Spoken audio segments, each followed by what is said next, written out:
Ja, rikthehemi për herë të fundit për sot. Po, për herë të fundit për sot. Edhe që është janë bitor. Po, mirëmëngjes si fundit, dhe e vërtet është që është janë bitor. Se nuk themi do të torë të kështu gjëra se... Ja, ty s'na e mban. Ja, është më tepër me atë që është kështu, kujdes çfarë hani, kujdes çfarë konsumoni, kujdes me stilin e jetesës, me regjimin ditor gjithashtu, por sidomos sot që kemi një tjetër mision për t'i dhënë informacione moshës së tretë dhe jo vetëm, pra që nga patologjitë, regjimi ushqimor, çfarë duhet të bëhen, suplemente, vitamina dhe gjithë me radhë. Anila Kalleshi, mirëmëngjes, mirë se erdhe, shumë kënaqësi. Mirëmëngjes Anila. Ditë të mbarë për ty. Faleminderit shumë. Pra, si fillim, janë kategori që kanë patologji pak më të shumta se sa grup moshet të tjera. Mund ta themi këtë? Po, është e vërtet. Në fakt, pas një periudhe të caktuar kohore, unë përbalem shumë shpesh me problematika shëndetësore që fatkeqësisht moshat e treta janë paksa më të prekura, le të themi. Kjo për arsye, ndoshta televizive të shumta ka një aktivitet më të reduktuar, konsumimi ushqimeve është pak më i reduktuar si pasojë disa patologjive që ndodhin në traktin gastrointestinal, por gjithashtu edhe plaken, atë që sa do të pasur të jemi, nuk arrim do të ta frenojmë. Të gjitha këto së bashku janë, le të themi, burimi i njësër fillimesh të disa patologjive, por ne gjithmonë kemi dhënë këshilla për të ushqyer shëndetshëm dhe ato këshilla që ne kemi dhënë për të ushqyer ndoshta që në fëmijëri, në një moshë të dytë dhe në vazhdim do të ishin investimi më i mirë që do të ishte për këto moshat e treta që këtë periudhë ta kalonin disi pak më të avazht edhe më të largët. Dhe cilat mund të jenë disa nga patologjitë që prekin që të lidhen dhe më pas edhe kryesisht me ushqim? Problemet kryesore që shfaqen tek personat e moshës së tretë janë kryesisht problemet e sëmundjeve kardiovaskulare, le të themi infarktet, ndoshta rritja e kolesterolit të keq në gjak, por gjithashtu luhatjet e tensionit, kryesisht hipertensioni është një ndër patologjitë që shfaqet më shpesh tek këta persona, gjithashtu le të themi aritmia ose takikardia ose ndryshimet e ritmit kardiak janë një tjetër element që haset e këto. Problemet metabolike, duke filluar të një mostretje jo shumë e mirë e ushqimit, si rezultat i mos konsumimit të ujit, mos lëvizjes së tepërt, por gjithashtu edhe mos konsumimit të fibrave, ato që janë shumë të rëndësishme. Sigurisht. Shfaqja e diabetit të tipit të dytë, probleme me urthin, me stomakun ndoshta, por gjithashtu edhe të refluksit gastrointestinal, gjithashtu problemet neurodegenerative, le të themi problemet me Parkinsonin, Alzheimerin, gjithashtu problemet të tjera, ndoshta largësia nga të afërmit ose humbja një partneri ose ndoshta largimi i fëmijëve në një vend tjetër, pra duke qenë të vetmuar, ato bëhen më të mbydhur dhe kjo shkakton ankth, stres, panik, frika e plakjes, frika e të qenurit të vetëm, mbyllja në vetvete, janë njësër patologjish të cilat e shoqërojnë këtë periudhë. Gjithashtu, shumë shpesh kemi parë ndoshta shfaqjen e problemeve me kockave, të kockave, osteoporoza, osteoartriti, inflamacionit të ndryshme, thyrit, frakturat e shpeshta të kockave janë një tjetër patologji e këtyre personave.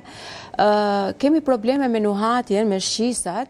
Le themi, pjesa më e madhe kanë probleme me kataraktin, me glaukomën, pra me shqisat e të shikuarit, dikush tjetër ka probleme me dëgjimin, por gjithashtu dhe me nuhatjen. Dhe edhe këto është një problematik tjetër. Të gjitha këto së bashku, le themi, kontribuojnë në një përkeqësim të problematike, pa llogaritur që sistemi imunitar i këtyre personave është disi pak më i brisht, le themi që në periudhën e verozave janë të parët ata që preken së bashku me fëmijët ndoshta, dhe për këtë ne duhet jemi shumë të kujdesshëm që ti bombardojmë me ushqime të shëndetshme. Dhe cilat mund të jenë disa? Ushqimet e shëndetshme kryesisht shfaqet një mungesë e konsumimit të fibrave të këta persona, pra ne dim që pjesa më e madhe e sëmundjeve shfaqet në zorët tona dhe në këtë moment ne kemi probleme me kapslëkun, shumë një mostretje të ushqimit, mungesa e probiotikëve, mungesa e acideve yndyrore omega-3 të cilat janë shumë të rëndësishme për trurin, për gjumin e këtyre personave, mungesa e, le të themi, proteinave të shëndetshme.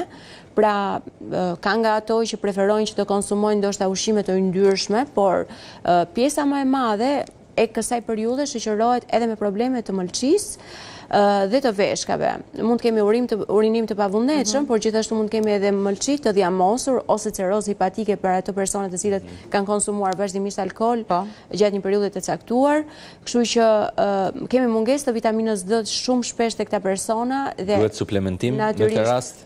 Unë këshilloj që natyrisht të merret nëpërmjet ushqyerjes së shëndetshme, ku burimi kryesor janë proteinat e shëndetshme, salmoni, le themi mishi, fasulet, bishtajore, thjerëzat. Në rast se nuk mjaftojnë për trupin, cilat janë disa suplemente që mund të Nëse nuk kemi një zorë të shëndetshme, kuptohet që përthithja e këtyre vitaminave dhe mineraleve do të jetë pak më e vështirë dhe suplementet, por duhet kemi parasysh që suplementet, janë mbështetëse të ushqimit, por ushqimi është baza kryesore. Nëse ne ushqemi keq dhe preferojmë të marrim suplemente, nuk kemi bërë asgjë. Ose pra, nëse ne ushqemi mirë, ne kemi marrë pjesën më të madhe të këtyre suplementeve, kemi marrë në mënyrë natyrale dhe jo të përpunuar sintetike apo në mënyra të ndryshme. Por nëse ne kemi një mos përthithje të këtyre elemente, pra mos përthithje të magnezit, të hekurit kryesisht, të vitaminës D, të vitaminës B12, vitaminës B9, të acidit folik, pra ne duhet i marrim si suplemente këto. Dhe këto suplemente natyrisht unë do thoja që përveç ushqyerjes së korrekte, duhet jemi të kujdesshëm në sasinë e tyre. Pra duhet jetë monitoruar shumë mirë, të bëhen analiza për të parë vlerat e tyre. Pra nuk mund të jetë një person që thotë, nga një vizitë e thjeshtë të japi një recet ku thot merr një vitamin B12 apo një B9 apo një vitamin D, sepse zakonisht kur ne marrim me tepric ose personi në moshën e tretë merr me tepric kalciumin, hekurin, por edhe magnezin, ne mund të kemi probleme të toksikimit. Nëse marrim një suplement, trupi nuk i pranon, nuk ka pse. Trupi nuk e pranon dhe ne mund të kthehemi, do të thënë, nuk i bëjmë një mirësi apo mirëqenie shëndetit tonë, por përkundërzi e agravojmë problematikën duke shkaktuar probleme të... Çfarë sinjalesh i jep trupi në ato momente që nuk përthithen? Në mos përthithen, natyrisht janë ato janë analizat që ne bëjmë, të cilat përcaktojnë eksaktësisht gjendjen që ne kemi të vitaminave dhe mineraleve në organizëm.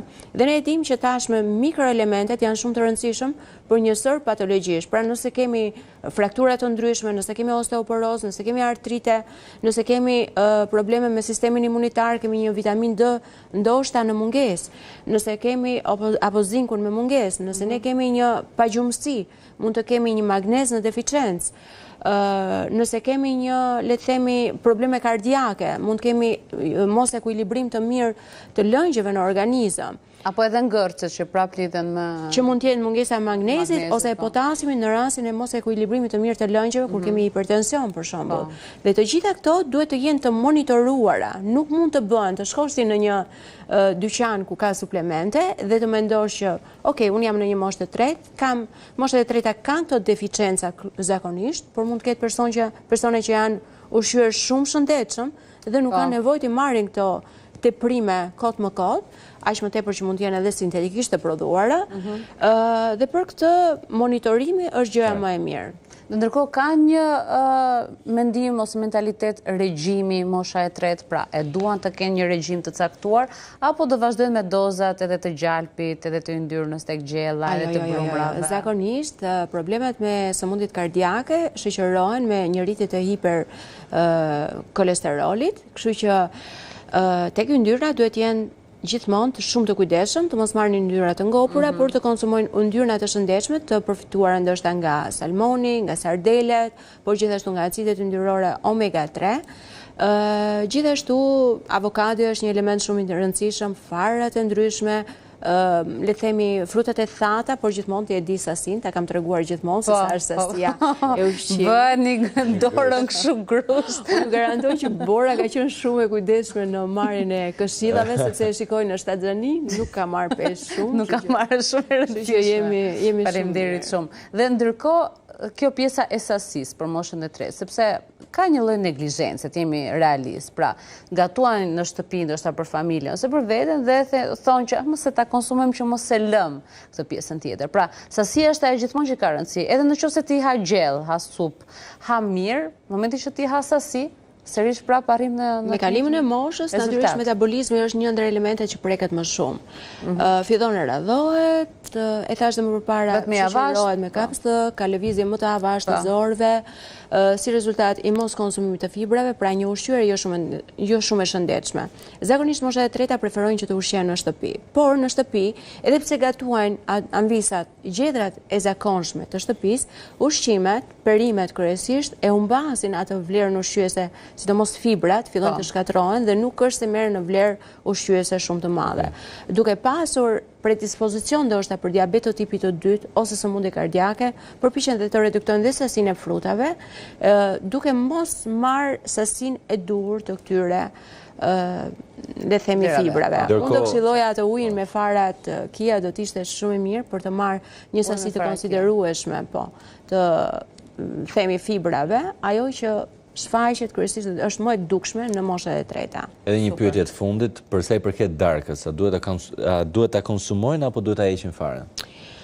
Duke qenë persona pasiv, le të themi, në pjesën më të madhe të ditës, është shumë e rëndësishme që darka të konsumohet shumë lehtëshëm, që mund të jetë një supë, mund të jetë një sallatë e mbushur me disa jeshildhiqe, ndoshta duke futur ca farra brenda, duke futur ca copa frutash brenda, duke e pasuruar me antioksidant, me vitamina, me minerale, por jo me vlera kalorike të shumta. Dhe shumë e mirë do të ishte, le të themi, edhe një far agjërimi, pra konsumimi i darkës të ishte diku në 6 të mbasdites, do të ishte perfekt, po. Faleminderit Anil, faleminderit shumë të presim sërish në studio. Ndërkohë kemi mbyllur ditën e sotme, kemi dhënë shumë informacione, histori personale gjithashtu.